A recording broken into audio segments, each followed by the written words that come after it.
issue. This is my issue 6 video. Issue 6 is employer monitoring of employee social media justified? The monitoring of social media has kind of become like this century's new privacy issue with employees. Employees feel violated when their social media such as Facebook or Twitter or MySpace, they feel violated if anything on that is brought up at work or counts against them at work.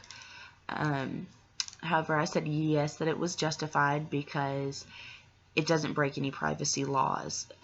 It simply utilizes information that was knowingly posted on the internet, which is public. There's privacy options available on just about any social media site. Facebook allows you to pick who can and can't see your posts, or who you can share with, or who can even search and find you. You can adjust those privacy settings.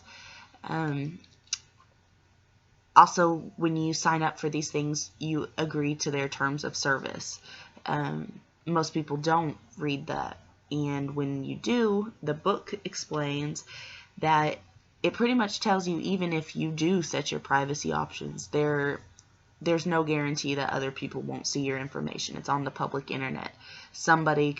One of your friends on Facebook could share what you post, and then it gets shared again and shared again, and wind up that somebody who you're not even connected with sees it. So the terms of service pretty much lay out that anything you put on there is public and can be accessed by anyone, even if you don't give permission for that.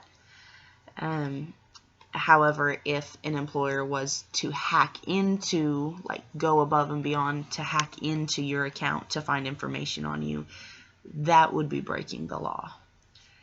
I also said yes because not using public information that's available could create liability by negligent hiring or negligent retention of an individual. So sometimes on the internet you can find things that aren't readily available on somebody's resume or their application when they come to apply for you. So I know we do at our job. I think it's important to look somebody up on social media to see how they represent themselves and how they carry themselves if they're going to be representing your company. Now that can get fuzzy as far as discrimination laws, because if you decide not to hire them because of their race or their sex or religion or any other identifier as such as that, then you would be breaking the law at that point. But to just look at it to get an overall feel for them, if they carry themselves professionally or not, I think that is fine, and that's what it's there for. As far as negligent hiring or negligent retention, if there's information readily available that is obvious and there for anybody to see that this employee could be of harm to themselves or to others, then you would be negligent in keeping that person. You would be negligent in hiring somebody who so obviously is a threat to your company or to anyone working for your company. I said no, that it was not justified because it's illegal to have general policies regarding social media that discourages workers from discussing growth or wage improvement or benefits. And workers are allowed to have that safe place within themselves, and you, as a company, you can't discourage social media if it's being used in a beneficial way for your coworkers.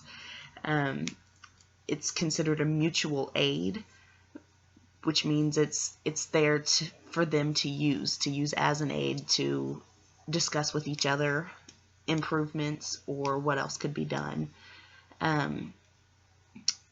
With that being said, they can't slander the company. They shouldn't be able to, slander their customers, speak ill of coworkers, or any of that on the internet. I think those things should be specific within a company's policy. But like it said, not a general policy regarding social media. If you want to have it in there, I think it should be specific so that the boundaries are set and clear for your employees. I also said no, it wasn't justified there was a quote in the book from Mr. Maltby, and it says, "No one should be fired for anything they post that's legal, off-duty, and not job-related."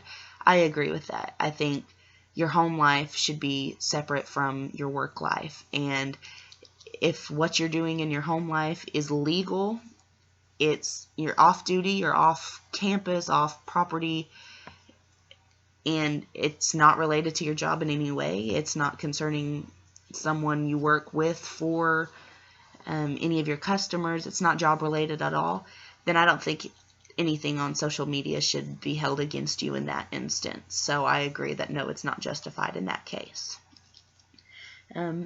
So those are my answers for, is employer monitoring of employee social media justified?